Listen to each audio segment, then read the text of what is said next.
On Tuesday, U.S. voters made their voices heard by electing a convicted felon over a black woman. Yeah. Oh no! That happened. Look, Trump, 292 to Harris's 224 electoral votes. The blue wall absolutely crumbled. Pennsylvania, Wisconsin, Michigan, Georgia, Arizona, just gone. Okay. What a complete and utter disaster of an election that was.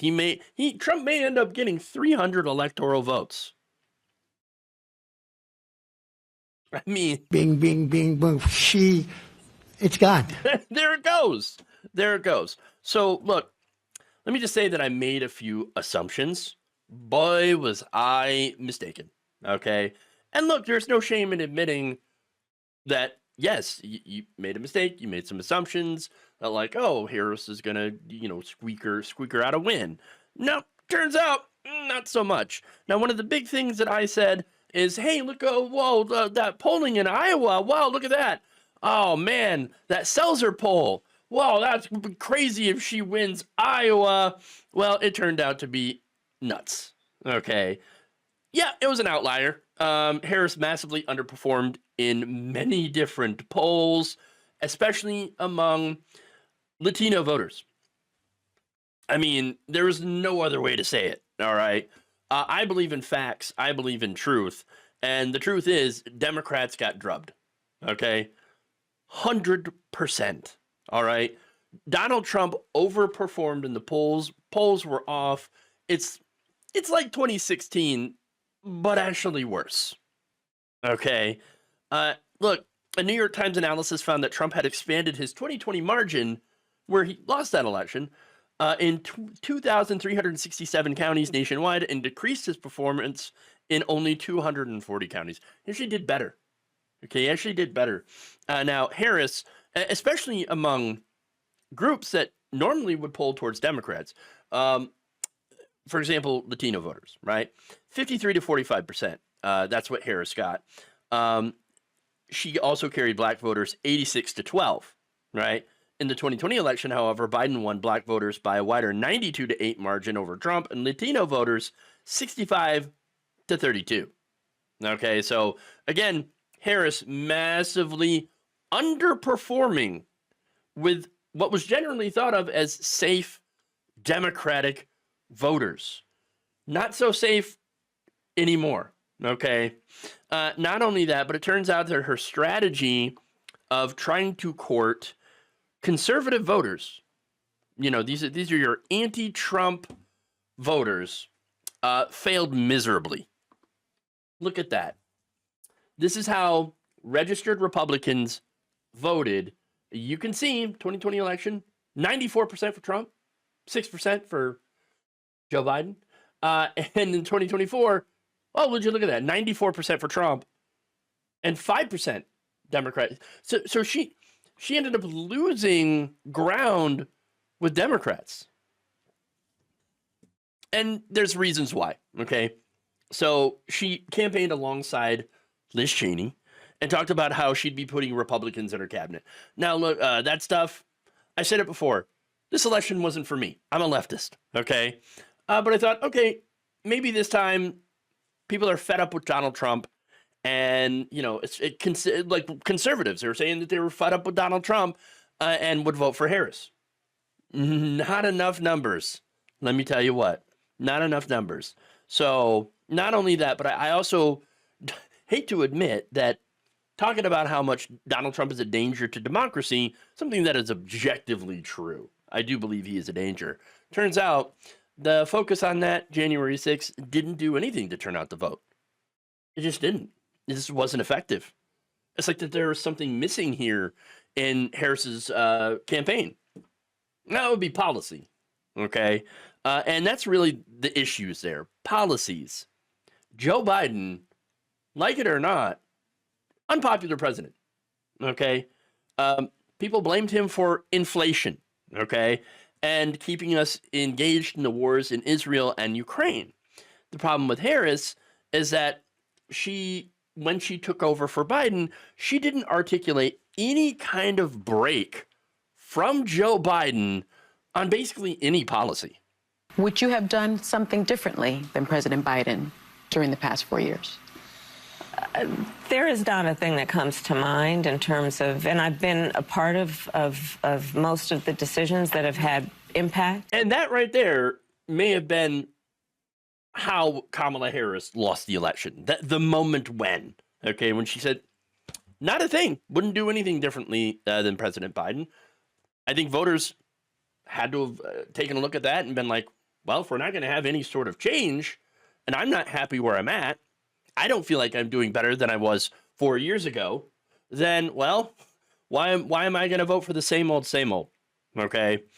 Look, you had a multitude of voters who said we're going in the wrong direction when it comes to economic issues, okay? Turns out that people weren't feeling the stock market gains. Average people, I know, right? Crazy.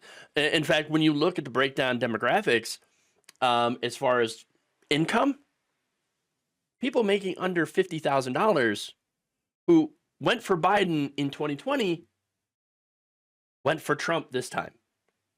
So there's your answer right there. When people are saying we're going in the wrong direction in the economy, and you have Harris saying, I'm not going to do anything different.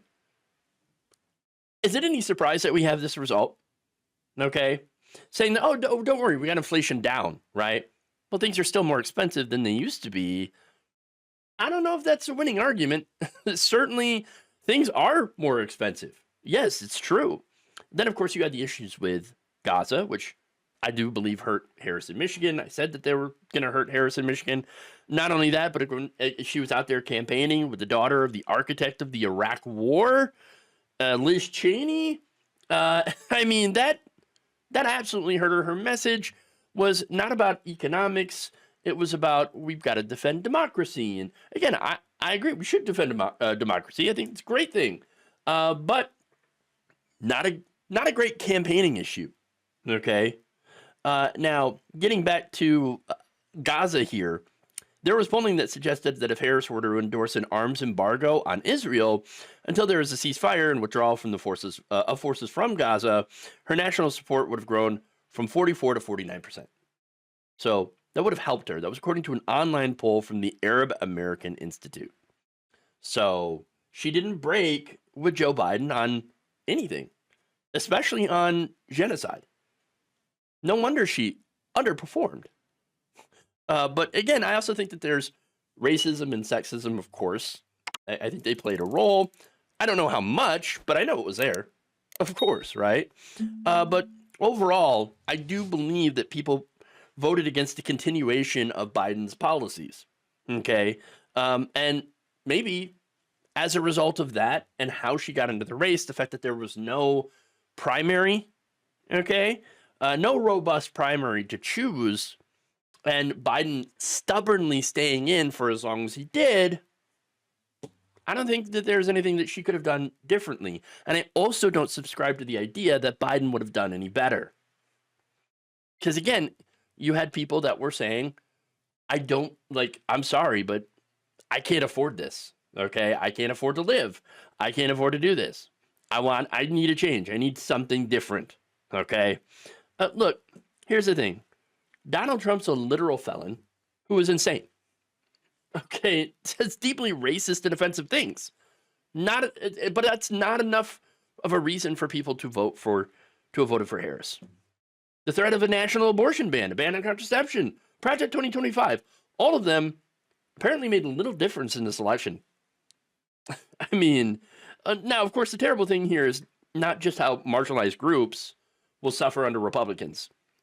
Unfortunately, that is baked in along with, the worsening climate crisis. Okay, that's also baked in. So, another 4 years of Donald Trump is going to make those things that were already bad worse. Okay, but the thing that's frustrating is the fact that Democrats, once again, even though there's a lot of warning, don't do it, ran on a failed strategy of ignoring economic populism and trying to court Republican votes. They also relied very heavily on mainstream traditional media, whereas the right wing, love them or hate them, okay, and you know my position on right wing so-called independent media, financed a lot of the ways by Russia. Trump went to them. Trump went to the influencers. Okay, Trump went and did the interviews online. Went on Joe Rogan's show. Went on all these, weirdo right wing podcasts. Harris didn't. Harris didn't do any of that. Okay, I think she did Charlemagne the God, and that was about it. Okay, and so ignoring progressive media, I know why they did it. Okay, I know why the Democratic Party ignores progressive media, because progressive media is actually really tough on Democrats, probably tougher than anyone else. Okay, on Democrats specifically, but it's how you reach people. Okay, it's how you reach the progressive base, which is again, they turned out. I mean, I don't have the breakdown of how many Democrats stayed home yet.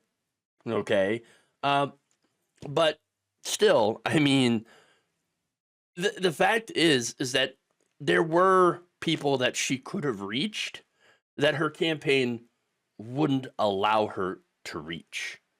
Okay, and the other thing, another problem that I saw was using the same consultants and campaign manager that Biden was using, telling Tim Walz, hey, stop calling Republicans weird because now we're going to be campaigning with them. Then we're going to be promising them, a position in our cabinet. Oh, okay. If Republicans are so good enough for Kamala Harris to put them in her cabinet, then why don't we just vote for Republicans? That's essentially the message that you're putting out. So again, there's so many different things that contributed to this loss, but I'll tell you what didn't contribute. Okay, something that they can't do, that they'll still ultimately try to blame Bernie Bros. Yeah, Bernie Sanders and progressives. Now, here's the thing: they campaigned hard for Harris, with the exception of Rashida Tlaib. Now, Rashida Tlaib declined to endorse Kamala Harris. How does she do in this election? She actually won re-election in her district with 77% of the vote. Blowout. Total blowout. Ilhan Omar won her election. Alexandria Ocasio-Cortez won re-election. Elizabeth Warren won re-election. Bernie Sanders won re-election. Weird. It seems like all these progressives that stayed progressive, okay, they won. Did very, very well. Now, unfortunately, Cori Bush was knocked out in a primary. So it didn't work well for her, but she was targeted by AIPAC money. Okay, so that's another problem. But look, along with those wins, for progressives, guess what? Over 56% of voters in red states, Missouri, Alaska, Florida, and Nebraska voted to raise the minimum wage to $15 an hour. Abortion rights won in 7 out of 10 states. In Florida, it even got a majority, by the way. There was an Amendment 4, that would enshrine abortion rights. That got a majority, but unfortunately, because of the way that these ballot measures are structured, you have to get 60% of the vote, and they didn't quite clear that. But it was still a majority. All right, so look, this is on the Democratic establishment. This is on Joe Biden. This is on the Harris campaign, which, by the way, started out promising. There was a lot of excitement, but they ended up going conservative on immigration, palling around with neoconservatives, and not offering anything new to voters by focusing and trying to make this a referendum on Donald Trump. Now, that worked in 2020 because Donald Trump was just president. And his presidency and the disaster that it was fresh in people's minds. But now, in 2024, the referendum was on Joe Biden. And Harris could not decouple herself from Biden or his policies. And so you get the result that you have. Look, Vibes didn't win this election, okay? I should have known better than to think that, people were tired of Donald Trump. I made mistakes. The polling made mistakes. And I 100% admit that, yeah, I messed up a few times.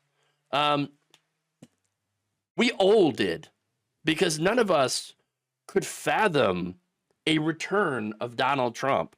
But here we are. This is the world that we live in now. And you know what? Adapt, adjust, survive, and thrive. Thank you for watching. If you enjoyed this video, please like, share, subscribe, hit the bell icon in order to get notified whenever a new video is released. And if you want to support independent, progressive media through this difficult time where it seems like everybody is shutting down, you can become a member on our YouTube page, you can become a subscriber on Facebook, or you can go to my Patreon. It's patreon.com/Jeff Waldorf. Thank you.